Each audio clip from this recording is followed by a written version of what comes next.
Some big news coming in. Israel's spy agency Mossad. Tight security patrolled Islamabad. दोनों ममालिक की लीडरशिप इस्लामाबाद የሞሳድ እጅና የፓኪስታን የዲፕሎማሲ ስጋት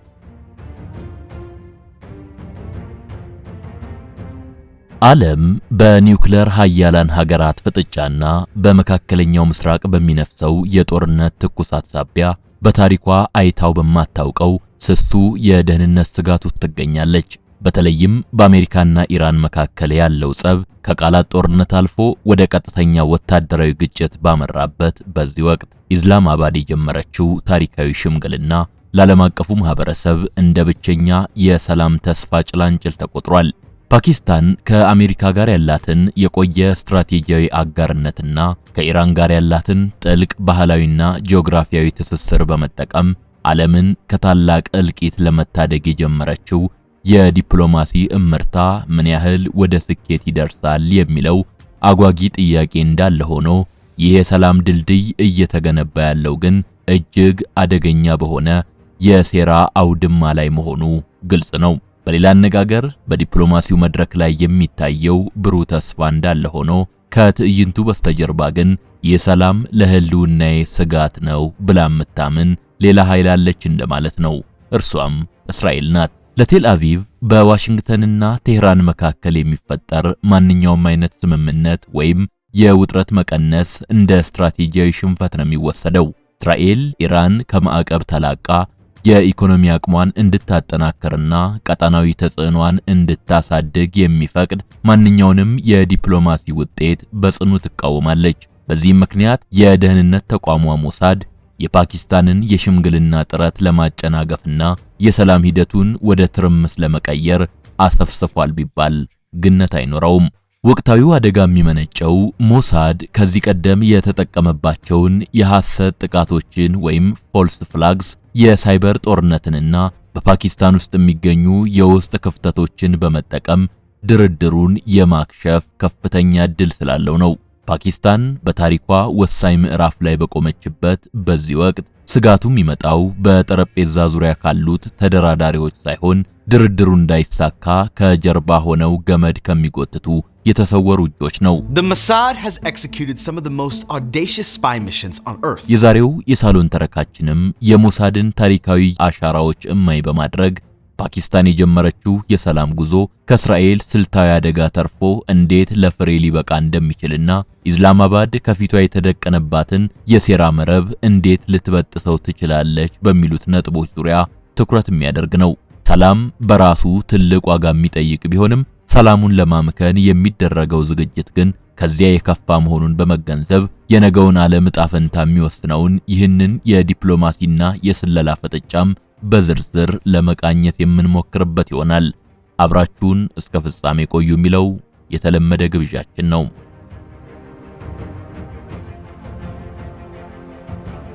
ታማኝነትን ከዘመናዊነት ጋር አያት አጣምሮ አቅርቦላችኋል። አያት ሪል ስቴት በካዛንቺስ ዘመናዊው መንደር ከባለ 1 እስከ ባለ 4 መኝታ አፓርትመንቶችን በተለያየ የካሬ አማራጭ ለሽያጭ አቅርቧል። ከ4 ሚሊዮን ብር የሚጀምሩት እነዚህ ቤቶች እስከ 25 በመቶ የሚደርስ የባለ ቅናሽ ተደርጎባቸዋል። በተጨማሪም በሲኤምሲና በአያት ግንባታቸው ከ90 በመቶ በላይ የደረሱ መኖሪያ ቤቶችንና የንግድ ሱቆችን አቅርቧል። ከ5 እስከ 25 በመቶ የሚደርስ የባለ ቅናሽም ተደርጎባቸዋል። የነገውን ሳይሆን የዛሬውን እድል እንዲጠቀሙ አያት ሪል ስቴት መልእክቱን ያስተላልፋል። ለበለጠ መረጃ በ0902 13 38 66 ወይም በ0948 62 53 72 አሁኑኑ ይደውሉ። አያት ዞሮ መግቢያዬ። የሐሰት ጥቃት ወይም ፎልስ ፍላግ እንደ ስትራቴጂ ሲታይ የሞሳድ የረጅም ዘመን ጥበብና የዲፕሎማሲ ማደናቀፊያ ዋነኛ መሳሪያ ሆኖ እናገኘዋለን። ይህ ስልት አንድ አካል ራሱ ጥቃት ፈጽሞ ጥፋቱን በሌላ ወገን ላይ በማላከክ የሚፈልገውን ፖለቲካዊ ትርፍ የሚያጭድበት እጅግ ረቂቅና አደገኛ አካሄድ ነው። በታሪክ ማህደር ውስጥ እንደ ትልቅ ማሳያ የሚጠቀሰው የ1954ቱ የላቮን ጉዳይ ሲሆን እስራኤል በግብጽ ምድር ላይ የነበሩ የአሜሪካና የእንግሊዝ ተቋማትን በቦምብ በማጋየት ጥፋቱን በግብጽ ብሔረተኞች ላይ ለማላከክ ያደረገችው ሙከራ ይህ ስትራቴጂ ምን ያህል ጥልቅ እንደነበር ያስገነዝባል። የዚህ ድርጊት መሰረታዊ ዓላማ በምዕራባውያንና በካይሮ መካከል ሊፈጠር የነበረውን ዲፕሎማሲያዊ መተማመን በጥርጣሬ ደመና መሸፈንና ግንኙነታቸውን ማቃወስ ነበር። ዛሬም ፓኪስታን በአሜሪካና ኢራን መካከል የሰላም ድልድይ ለመሆን በምትጋደልበት ወቅት ሞሳድ ተመሳሳይ የሐሰት ጥቃቶችን በፓኪስታን ምድር ላይ በማቀነባበር ድርድሩን ወደ እልቂት ሊቀይረው ይችላል የሚለው ስጋት መሰረት ያለው ነው። ለአብነትም በኢስላማባድ በሚገኙ ምዕራባውያን ተቋማት ወይም ዲፕሎማቶች ላይ የሚሰነዘር ጥቃት ጥፋቱ በኢራን ደጋፊዎች ወይም በፓኪስታን ጽንፈኞች ላይ እንዲያርፍ ተደርጎ ከተቀነባበረ ዋሽንግተን ወዲያውኑ ከጠረጴዛው እንድትነሳና ፓኪስታንንም በጥርጣሬ አይን እንድታይ ያደርጋታል።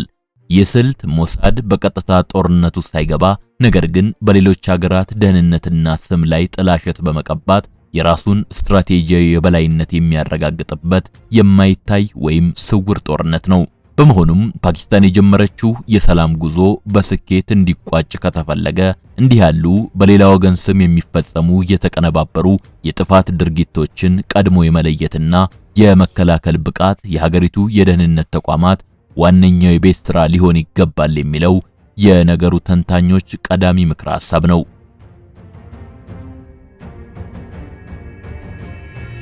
የታሪክ ተሞክሮ እንደሚያስተምረን የሐሰት ጥቃት ወይም ፎልስ ፍላግ ውጤቱ ሰላምን መግደል ብቻ ሳይሆን እውነተኛውን የጥፋት መሐንዲስ ከክስ ነፃ አድርጎ ንጹሃንንና አደራዳሪዎችን ለክፉ መከራ መዳረግ ነው። ከዚህም ባሻገር ዲፕሎማሲያዊ ድልድዮችን የመስበር ጥበብ ሞሳድ ለዘመናት ሲያዳብረው የቆየውና በተቃራኒ ወገኖች መካከል የሚፈጠርን ማንኛውንም የሰላም ጭላንጭል ለማጨለም የሚጠቀምበት ረቂቅ ስልት ነው። ይህ ስትራቴጂ የሚመራው የጠላቴ ወዳጅ ጠላቴ ነው በሚል ግትር መርህ ሳይሆን ጠላቶቼ እርስ በርስ ካልተጣሉና ከሃያላን ጋር ካልተጋጩ የኔ ህልውና አደጋ ላይ ነው በሚል ስጋት ላይ የተመሰረተ ነው። እስራኤል በታሪኳ ያሳየችው ተሞክሮ እንደሚያረጋግጠው በሁለት ተቃራኒ ኃይሎች መካከል የሚጀመር ንግግር ለቴል አቪቭ የዲፕሎማሲያዊ መገለል ስጋት ይፈጥርባታል። በመሆኑም ሞሳድ ድልድዮችን ለመስበር የሚከተለው ጥበብ ቀጥተኛ ጥቃት መሰንዘር ብቻ ሳይሆን የተሳሳቱ መረጃዎችን በስፋት በመንዛት የሁለቱን ወገኖች አመኔታ ማላላት ነው። ላብነትም በአሜሪካና ኢራን መካከል የሚደረገውን ድርድር ለማክሸፍ ሞሳድ የኢራን ባለስልጣናት በድብቅ አሜሪካን ለማጥቃት እየተዘጋጁ እንደሆነ የሚያሳዩ የተቀነባበሩ የደህንነት መረጃዎችን ለዋሽንግተን ሊያቀብል ይችላል። በተመሳሳይ ጊዜ በቴህራን በኩል ደግሞ አሜሪካ ድርድሩን ለስለላ ተግባር እየተጠቀመችበት ነው የሚል ጥርጣሬን በመርጨት ድባቡን መበከል የሞሳድ የተለመደ የዲፕሎማሲ ማደናቀፊያ ጥበብ ነው። ፓኪስታን አሁን በያዘችው አደራዳሪነት ሞሳድ ይህንን ድልድይ ለመስበር በፓኪስታን ከፍተኛ ባለስልጣናት ስም የተጨበረበሩ ሚስጥራዊ ሰነዶችን በማውጣት ኢስላማባድ ለአንዱ ወገን አድልታለች የሚል ወሬ ሊነዛ ይችላል። ይህ ጥበብ ውጤታማ የሚሆነው ተደራዳሪዎቹ በጠረጴዛው ዙሪያ ካላቸው ግልጽነት ይልቅ ለስለላ ድርጅቶች የሚሰጡት ጆሮ ሲበልጥ ነው። በተጨማሪም ሞሳድ የሰላም ድልድዮችን ለመስበር የሚጠቀምበት ሌላው ስልት ጊዜን ማዛባት ነው። ድርድሩ ወሳኝ ምዕራፍ ላይ በደረሰ ቁጥር ቀስቃሽ የሆኑ ወታደራዊ እርምጃዎችን ወይም የሳይበር ጥቃቶችን በመሰንዘር ተደራዳሪዎቹ በሰላሙ ላይ ከማተኮር ይልቅ ወደ መከላከልና ወደ ኩርፊያ እንዲመለሱ ያደርጋል። ኢስላማባድ የጀመረችው ታሪካዊ ሽምግልና በዚህ የሞሳድ የመቆራረጥ ጥበብ ሰለባ እንዳይሆን የዲፕሎማሲው መስመር ከስለላ ድርጅቶች የፈጠራ ወሬዎች የጸዳና በጠንካራ የደህንነት ከለላ የታጀበ መሆን የሚኖርበትም ለዚህ ይመስላል። የታሪክ ማህደር እንደሚነግረን ድልድይ መገንባት ዓመታትን ቢፈጅም በረቂቅ ሴራና በተንኮል ጥበብ ግን በአንድ ጀንበር ሊፈርስ ይችላል።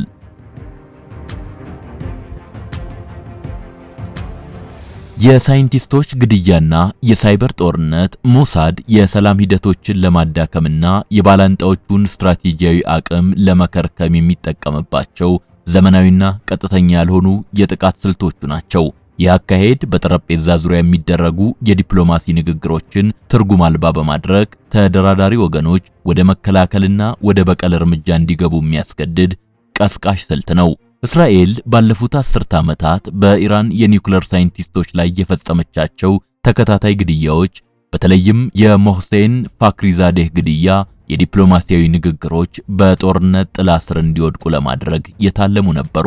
እንዲህ ያሉ እርምጃዎች ዓላማቸው ቴክኒካዊ ዕውቀትን ማጥፋት ብቻ ሳይሆን ተደራዳሪው ወገን ማለትም ኢራን በአሜሪካ ላይ ያላትን አመኔታ እንድታጣና አሜሪካ በሰላም ስም እያዘናጋችኝ እስራኤል ተወጋኛለች የሚል ድምዳሜ ላይ እንድትደርስ ማድረግ ነው። ከግድያዎቹ ጎን ለጎን የሳይበር ጦርነት የሞሳድ ዲጂታላዊ ሰይፍ ሆኖም ያገለግላል። እንደ ስታክስኔት ያሉ የረቀቁ የኮምፒውተር ቫይረሶች በኢራን የኒውክሌር ተቋማት ላይ ያደረሱት ጉዳት እስራኤል ያለ አንድም ጥይት የአንድን ሀገር ስትራቴጂያዊ መሰረት ማናጋት እንደምትችል ያሳየችበት ነው።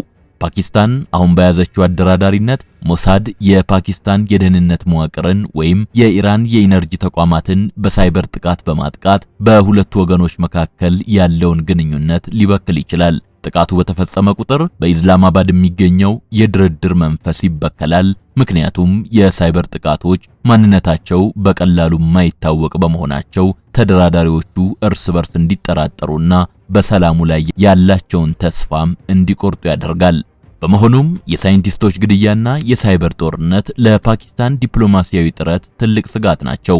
ኢስላማባድ የሰላም አደራዳሪነቱን ስትመራ ከንግግሩ ጎን ለጎን ለሳይበር ደህንነትና ለተሳታፊ ባለሙያዎች ጥበቃ ከፍተኛ ትኩረት መስጠት ካልቻለች ሞሳድ እነዚህን ስልቶች ተጠቅሞ የሰላም ሂደቱን ስኬታማነት ለማዘግየትና በአካባቢው ያለውን የኃይል ሚዛን እንደፈለገው ሊቆጣጠር ይችላል። የፓኪስታን የዲፕሎማሲ ጉዞ ከነዚህ ከከፍተኛ ቴክኖሎጂ ጥቃቶች ተርፎ ለፍሬ እንዲበቃ ሀገሪቱ ከወትሮው የተለየ የደህንነት ንቃትና የቴክኖሎጂ ዝግጁነት ሊኖራት ይገባል የሚለው ምክረ ሐሳብም ጎላ ብሎ እየተሰማ ነው። ከዚህም ባሻገር የተገንጣይ ቡድኖችና የድንበር ደህንነት ቀውስ ለሞሳድ የጥፋት ስልት እጅግ አመቺና ተመራጭ የጥቃት መስኮች መሆናቸው መዘንጋት የለበትም። እስራኤል በቀጥታ የጦር ግንባር ከመሳተፍ ይልቅ በአደራዳሪ ሀገራት የውስጥ ደካማ ጎኖች ላይ በማተኮር የዲፕሎማሲ ሂደቶችን ማደናቀፍን ትመርጣለች። ፓኪስታን ደግሞ በመልክዓ ምድራዊ አቀማመጧ ሳቢያ ለረጅም ዘመናት ለተገንጣይ ቡድኖችና ለድንበር ግጭቶች ተጋላጭ መሆኗ ለሞሳድ ድብቅ ሴራ ምቹ ሁኔታን ይፈጥራል። በተለይም በባሎቺስታን ክልል የሚንቀሳቀሱ ተገንጣይ ታጣቂዎችን እንደ ወኪል በመጠቀም በፓኪስታንና በኢራን የጋራ ድንበር ላይ የተቀነባበሩ ጥቃቶችን እንዲሰነዝሩ ማድረግ የሞሳድ ዋነኛ ስልት ሊሆን ይችላል።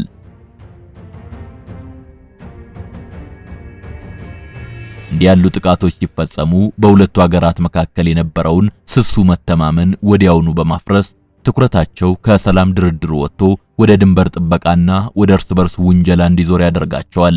ሞሳድ ለነዚህ ቡድኖች የረቀቁ የደህንነት መረጃዎችን፣ የገንዘብ ድጋፍንና የጦር መሳሪያዎችን በማቀበል በፓኪስታን ወታደራዊ ተቋማት ወይም በኢራን የኢኮኖሚ ጥቅሞች ላይ ከፍተኛ ጉዳት እንዲደርስ ሊያደርግ ይችላል።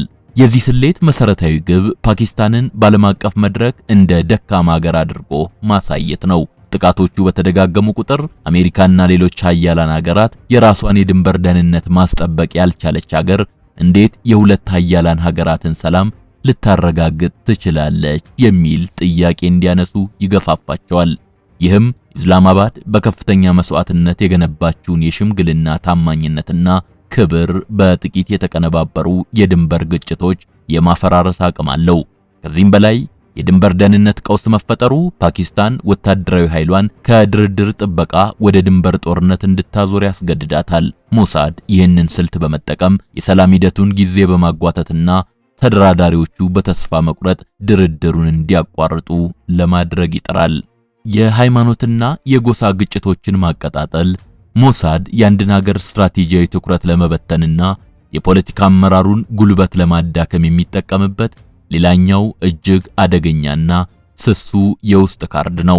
ፓኪስታን በተለያዩ ሃይማኖታዊ ንቅናቄዎችና ጎሳዎች ስብጥር የተገነባች ሀገር መሆኗን የተረዳው የእስራኤል የስለላ ተቋም እነዚህን ማህበራዊ ስጥቆች በመጠቀም የዲፕሎማሲያዊውን ጉዞ ወደ ውስጥ የጸጥታ ቀውስ ሊቀይረው ይችላል። ሞሳድ በድብቅ በሚያሰማራቸው ተላላኪዎች አማካኝነት በሃይማኖታዊ መሪዎች ወይም በአምልኮ ቦታዎች ላይ ጥቃት በመሰንዘር ህዝቡ እርስ በርስ እንዲጋጭና በመንግስት ላይ አመኔታ እንዲያጣ የማድረግ ከፍተኛ ልምድ አለው። ይህ ስልት በተለይም በኢስላማባድ የሚካሄደው ድርድር ወሳኝ ምዕራፍ ላይ በሚደርስበት ወቅት የሚተገበር የማዘናጊያ ጦርነት ነው። በከተሞች ውስጥ የሚቀሰቀሱ የጎሳ ግጭቶች ወይም የተቀነባበሩ የሃይማኖት ውጥረቶች የፓኪስታን መንግስትና የደህንነት ተቋማት ትኩረታቸውን ከአሜሪካና ኢራን ድርድር ነቅለው ወደ አገር ውስጥ የህልውና ስጋት እንዲመልሱ ያስገድዳቸዋል። ሞሳድ ለጽንፈኛ ቡድኖች መድረክና የገንዘብ ድጋፍ በመስጠት የሰላም ሂደቱን እንደ የእምነት ክህደት ወይም የአገር ክህደት አድርገው እንዲፈርጁት በማድረግ ሰፊ የህዝብ ተቃውሞ ሊቀሰቅስ ይችላል። ከዚህም በላይ እንዲህ ያሉ ግጭቶች ሲቀጣጠሉ ዓለም አቀፉ ማህበረሰብ ፓኪስታንን እንደ መረጋጋት ማዕከል ሳይሆን እንደ ቀውስ ቀጠና እንዲመለከታት ያደርጋሉ። ሞሳድ ይህንን የውስጥ ድክመት እንደ ስልታዊ መሳሪያ በመጠቀም ፓኪስታን ባለም መድረክ ያገኘችውን የአደራዳሪነት ክብር በደም አፋሳሽ የውስጥ ግጭቶች እንድትተካው ይጥራል። የፖለቲካ ለመረጋጋትን እንደ መሳሪያ መጠቀም ሞሳድ በአደራዳሪ ሀገራት ላይ የሚሰነዝረውና ውጤቱ እጅግ አውዳሚ የሆነ ሌላው የውስጥ መስመር ጥቃት ነው። ይህ ስልት የሚመራው በቀጥታ ጥይት ሳይሆን በአገሪቱ ውስጥ ያሉትን የፖለቲካ ልዩነቶች፣ የስልጣን ሽኩቻዎችና በሲቪል ወታደራዊ ግንኙነት መካከል የሚታዩ ስንጥቃቶችን እንደ መግቢያ ቀዳዳ በመጠቀም ነው።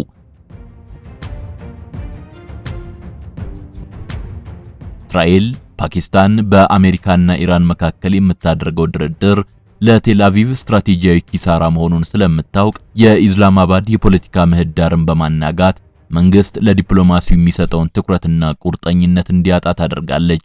ሞሳድ ይህንን የፖለቲካ ለመረጋጋት ለመፍጠር የሚከተለው አንዱ መንገድ ለተቃዋሚ ኃይሎች ወይም ጽንፈኛ ለሆኑ የፖለቲካ ቡድኖች ድብቅ መረጃዎችን በማቀበል መንግስት ላይ ተቃውሞ እንዲነሳ ማነሳሳት ነው።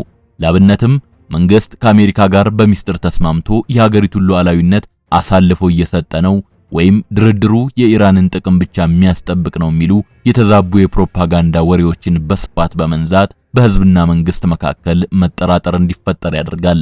ይህ የፕሮፓጋንዳ ጦርነት መንግስት በዓለም አቀፍ ድርድር ላይ ከማተኮር ይልቅ የውስጥ ስልጣኑን ለማስጠበቅና ህዝባዊ ቁጣን ለማርገብ ጊዜውንና ጉልበቱን እንዲያባክን ያስገድደዋል። ከዚህም በላይ ሞሳድ በፓኪስታን ወታደራዊና ሲቪል መሪዎች መካከል ያለውን ሚዛን ለመጠበቅ የሚደረገውን ጥረት ለማሰናከልም ይሞክራል። በሁለቱ ወገኖች መካከል አለመተማመን እንዲፈጠር የሚያደርጉ የፈጠራ መረጃዎችን በማስተራጨት የሀገሪቱ አመራር በሰላም ሂደቱ ላይ አንድ ወጥ የሆነ አቋም እንዳይኖረው ያደርጋል። የፖለቲካ አመራሩ ሲከፋፈልና ሀገሪቱ ባድማና በተቃውሞ ስትታመስ አሜሪካና ኢራን በአደራዳሪዋ ሀገር ላይ ያላቸው አመኔታ እየቀነሰ ይሄዳል። በመጨረሻም የፖለቲካ ለመረጋጋት መፈጠሩ ፓኪስታን በዓለም አቀፍ መድረክ ያገኘችውን የተረጋጋችና በሳል ሀገር የሚል ገጽታ ያጠፋዋል። ሞሳድ ይህንን ስልት የሚጠቀመው ፓኪስታን በታሪኳ ያገኘችውን ትልቁን የዲፕሎማሲ ድል ለማጨንገፍና ሀገሪቱ ወደ ነበረችበት የውስጥ ቀውስ እንድትመለስ ለማድረግ ነው። ተጠያቂነትን የማያስከትል ጥፋት ወይም ዲኒያቢሊቲ በሞሳድ ረቂቅ የኦፕሬሽን ስልቶች ውስጥ እጅግ ስትራቴጂያዊውና ለፓኪስታን የሰላም ጉዞ ትልቁ ስጋት ነው። ይህ ስልት የእስራኤል የስለላ ተቋም አንድን የጥፋት እርምጃ ፈጽሞ ነገር ግን ድርጊቱ በሱ እንደተፈጸመ የሚያሳይ ምንም አይነት ቀጥተኛ የጣት አሻራ ወይም መረጃ እንዳይገኝ አድርጎ የማቀነባበር ጥበብ ነው። በዚህ ዘዴ የሚከናወኑ ጥቃቶች ዓላማቸው ግቡን መምታት ብቻ ሳይሆን ጥፋቱን በሌላ ወገን ላይ በማላከክ ወይም እንደ አጋጣሚ የተከሰተ የውስጥ ችግር አስመስሎ በማቅረብ ዓለም አቀፍ ተጠያቂነትን ማምለጥ ነው። ሞሳድ ይህንን ስልት በፓኪስታን ምድር ላይ ተግባራዊ ሊያደርግ የሚችለው እጅግ በረቀቀ መንገድ ነው። ላብነትም ቀደም ብለን እንደገለጽነው በኢስላማባድ የሚገኝን ከፍተኛ የኢራን ዲፕሎማት ወይም የአሜሪካ የደህንነት ባለስልጣን ኢላማ ያደረገ ጥቃት ቢፈጸም ድርጊቱ የሚከናወነው በፓኪስታን ውስጥ ባሉ የአካባቢው ታጣቂዎች ወይም በቅጥር ነፍሰ ገዳዮች አማካኝነት ሊሆን ይችላል። ጥቃቱ ከተፈጸመ በኋላ እስራኤል እኔ ምን አውቃለሁ፣ ይሄማ የፓኪስታን የውስጥ የጸጥታ ክፍተት ውጤት ነው በማለት እጇን በሳሙና ታጥባ ትወጣለች። ይህ ደግሞ ፓኪስታንና ኢራን ወይም ፓኪስታንና አሜሪካ እርስ በርስ እንዲጠራጠሩ በማድረግ የጀመሩትን የሰላም ንግግር በጥርጣሬ ደመና እንዲሸፈን ያደርገዋል። በአጠቃላይ ፓኪስታን በአሁኑ ወቅት የያዘችው የአደራዳሪነት ሚና ከሀገራዊ ጥቅምና ከቀጠናዊ ሰላም ባለፈ የዓለምን የኃይል ሚዛን መልሶ የመቅረጽ ታሪካዊ አቅም ያለው ነው። ሆኖም ይህ ጉዞ በስኬት እንዲጠናቀቅ የዲፕሎማሲ ብልሃት ብቻውን በቂ አይመስልም። ታሪክ ደጋግሞ እንዳሳየን የሰላም ድርድሮች ብዙ ጊዜ የሚከሽፉት በጠረጴዛ ዙሪያ ባሉ ተደራዳሪዎች ሳይሆን ድርድሩ እንዳይሳካ ከጀርባ ሆነው ሴራ በሚጎነጉኑና በትርምስ ውስጥ ትርፍ በሚያለሙ ኃይሎች ነው። የስለላ ተቋማት የሰላምን ተስፋ ለማጨለም ያላቸው ዝግጁነትና ለዚህም ከፍ ብለን ያነሳናቸው ታሪካዊ አብነቶች ለኢስላማባድ የደህንነት መዋቅር እጅግ ከባድ ማስጠንቀቂያዎች ናቸው። ፓኪስታን የጀመረችውን የሰላም ሽምግልና ከፍጻሜ ለማድረስ በዲፕሎማሲው መድረክ ላይ ከምታሳየው ጥንካሬ እኩል በውስጥ ደህንነቷና በስለላ ተግባራት ላይ የብረት ያህል የጠነከረ ንቃት ሊኖራት ይገባል የሚባለውም ለዚህ ነው። ከእስራኤል ሊሰነዘሩ የሚችሉ ስልታዊ አደጋዎችን ማለትም የሳይበር ጥቃቶችን፣ የታለሙ ግድያዎችንና ተላላኪ ቡድኖችን በመጠቀም የሚፈጠሩ ነውጦችን ቀድሞ የመለየትና የማክሸፍ ብቃት የአደራዳሪነቱ ስኬት ዋነኛ መለኪያም ነው። ሰላም በራሱ ትልቅ ዋጋ የሚጠይቅ እንደመሆኑ ይህንን ዋጋ ለመክፈልና የታሪክን አቅጣጫ ለመቀየር የኢስላማባድ ብልህነትና ጽናት አሁን በታላቅ ፈተና ላይ ወድቋል። በመጨረሻም የዚህ ታሪካዊ ሂደት ውጤት የሚወሰነው ፓኪስታን በሰላሙ ብርሃንና በሴራው ጨለማ መካከል የምታደርገውን የጥንቃቄ ጉዞ በምን ያህል ብቃት እንደምትወጣው ነው። አሜሪካና ኢራን በኢስላማባድ ድልድይነት ወደ መግባባት መምጣት ከቻሉ ይህ ለፓኪስታን የዲፕሎማሲ ድል ብቻ ሳይሆን የቀጠናውን የጥፋት ደመና በመበተን አዲስ የታሪክ ምዕራፍ የሚከፍት ይሆናል። ዓለም በጉጉት የሚጠብቀውም ይህንኑ ነው። ከሴራው እሾህ ተርፎ ለፍሬ የሚበቃ ዘላቂ ሰላምን። ኢስላማባድ ይህንን አጋጣሚ ተጠቅማ የዓለምን ሰላም ማረጋገጥ ከቻለች በታሪክ መዝገብ ላይ ስሟ የሚሰፍረው የኖቤል ሽልማት ተቀባይ ሆና ሳይሆን የሰላም መሐንዲስና የሰው ልጅ ህልውና ታዳጊ በመሆን ነው። ሰላም ለዓለማችን፣ ሰላም ለሰው ልጆች ሁሉ።